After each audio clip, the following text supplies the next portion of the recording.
Donald Trump has just helped coordinate an epic, historic Middle Eastern peace deal between the United Arab Emirates and Israel. Earth-shattering thing that is happening. Donald Trump facilitated a major Middle Eastern peace deal. Peace in the Middle East without blood all over the sand. I say it. I've always worked for it. I want to first thank President Trump for his extraordinary efforts to expand peace, to bring peace to Israel and the peoples of the Middle East. Peace has never, the light of peace on this Hanukkah day has never shone brighter than today in the Middle East. Deal has finally been the light of peace in the Middle East for peace. The first time we've had peace in the Middle East. That's just one. Peace is the right path forward. Opportunity for the Middle East to be stable and peaceful.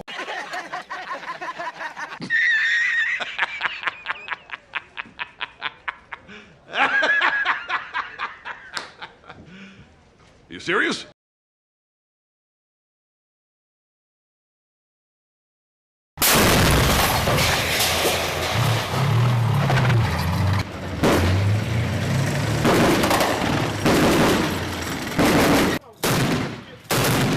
المرة دي راهم خونا جيران والله اكبر لا حصل اشبح حدك اشبح الاثنين تعال واحنا قاعدين نستقبل الشباب اكبرتك والله اكبر والله منتصرين تحقنا سلامنا ودينا للرجمة.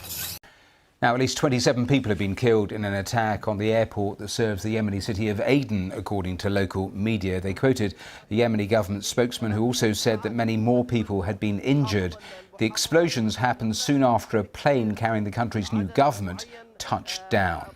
Is this what China wants as well, for us to get bogged down even more in the Middle East, Mr. Secretary?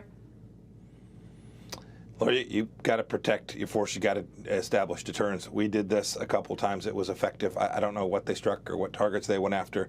I hope it just wasn't bombs in the desert. I hope it really went after something that threatened the United States of America. If not, it's useless. You don't need to get bogged down there to take an airstrike. I'm confident that we could do it with getting in and getting out. We've got to make sure that we deter the Iranians every place. Weakness and appeasement with the Iranians will only be rewarded with more terror from them.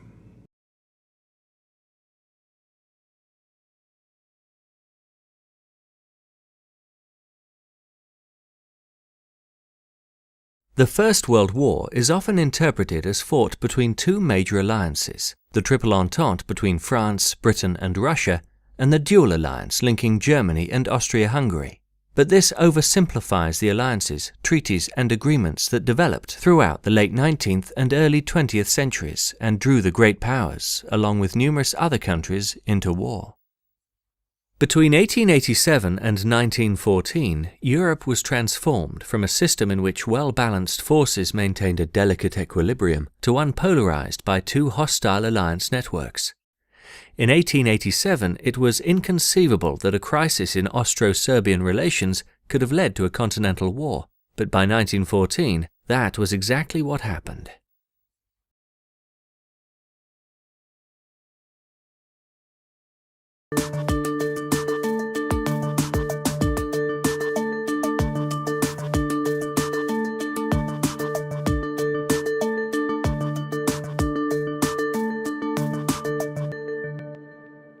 In recent years, Iran has taken advantage of disruptions in the Middle East to spread its influence.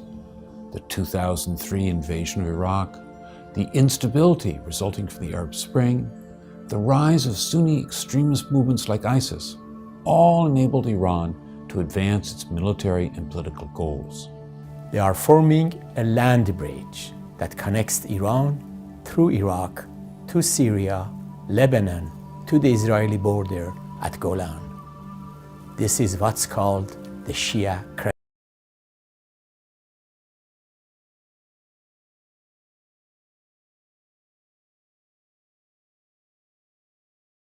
Realizing that they have to shore up their regimes, countries looking forward and realizing that there are actual existential threats, that Israel does not care about Saudi Arabia, does not care about the UAE or Bahrain, is not trying to invade anyone, that Israel just wants to exist in safety and security. Those countries are looking to Iran and going, oh wait, those guys want to take us over. Those guys are interested in harming us. And so they formed a de facto alliance with Israel, and normalized relations were the first step in that sort of de facto alliance. There will be technology sharing, there will be economic sharing.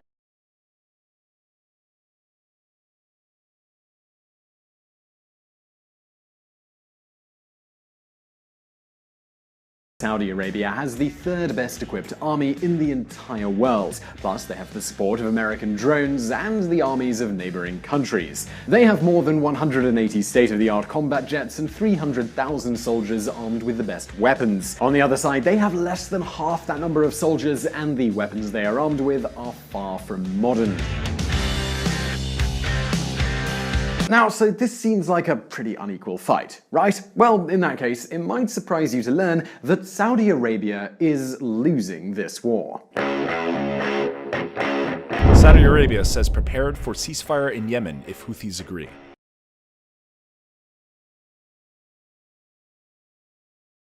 Don't know that we are fighting the same combat and the same fight for the same values and the same interests. As the United States. As the United States. And I think that this is why we were destroyed. A year ago or less, American officials wouldn't even return your telephone calls. What have they discovered? I feel, and I must say to be fair, that when we started to be organized, the US have started to understand us more and more. And the more united and the more organized we were, the more the US were giving us a more responsible ear, and they were listening more and more to what we had to say. You are right to say that a few months ago they will even not return my call. I must say that today it's basically a different situation. The United States government, after years of pretending Jamal did not exist, last year officially invited him to Washington. And America's newfound interest in Jamal is not the only thing that's changed. The moderate Arab powers now apparently see him as Lebanon's last best chance.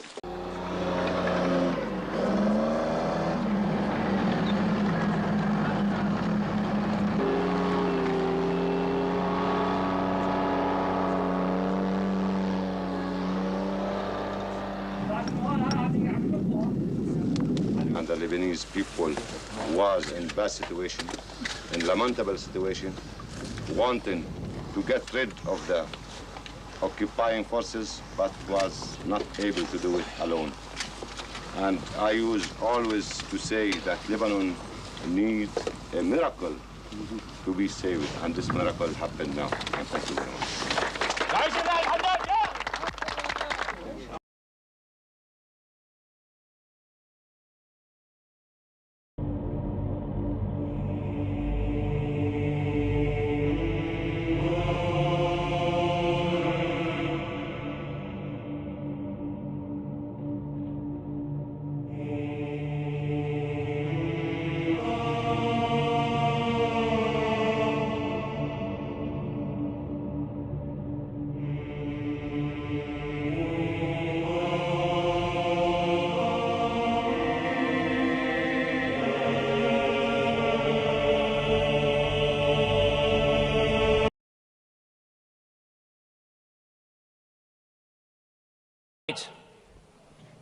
Is to highlight a terrible injustice, a humanitarian crisis.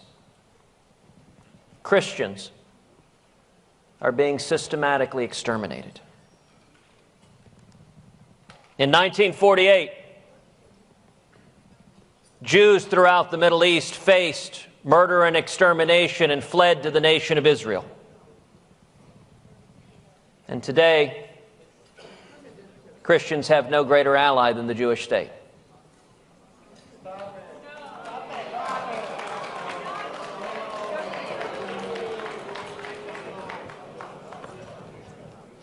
Let me say this: those who hate Israel hate America. Middle Eastern Christians booed Texas Senator Ted Cruz off the stage after speaking in support of Israel at an event here in Washington. It was sponsored by a group called In Defense of Christians. Cruz was there to speak about Christian solidarity with Israel and standing against terrorist groups like ISIS. But some in the crowd were Palestinian Christian supporters of the Syrian government and even the terrorist group Hezbollah. Our CBN News camera captured what happened next. Those who hate Israel hate America. My heart weeps that the men and women here will not stand in solidarity with Jews and Christians alike who are persecuted by radicals. Please respect for dialogue. Respect, please. Okay. We're in America. If you will not stand with Israel and the Jews, then I will not stand with you. Thank you, and God bless you. The event was billed as a gathering of Middle Eastern Christian leaders. They were trying to raise awareness about the threat to Arab minorities by Islamic terrorists.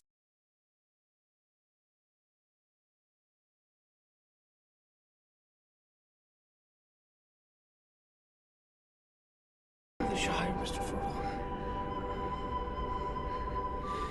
It'll be spring soon. The orchards will be in blossom, and the birds will be nesting in the hazel thicket,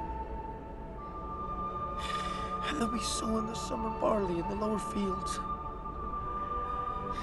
and eating the first of the strawberries with cream.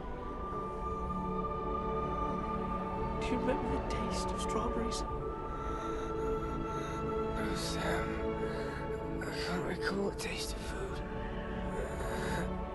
No, the sound of water. The touch of grass. Naked in the dark. There's nothing. No veil between me and the wheel of fire. I can see him with my waking eyes. Then let us be rid of it. Once and for all. Come on, Mr. Frodo. I can't carry it for you. But I can carry you. Come on!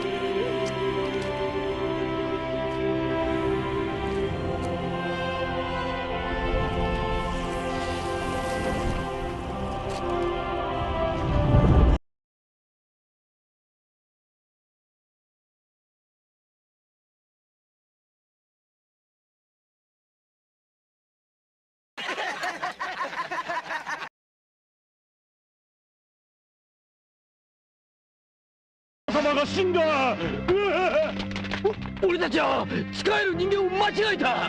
あやかしの方がクズ星だ。逃げよう。もうこんなところに用はねえ。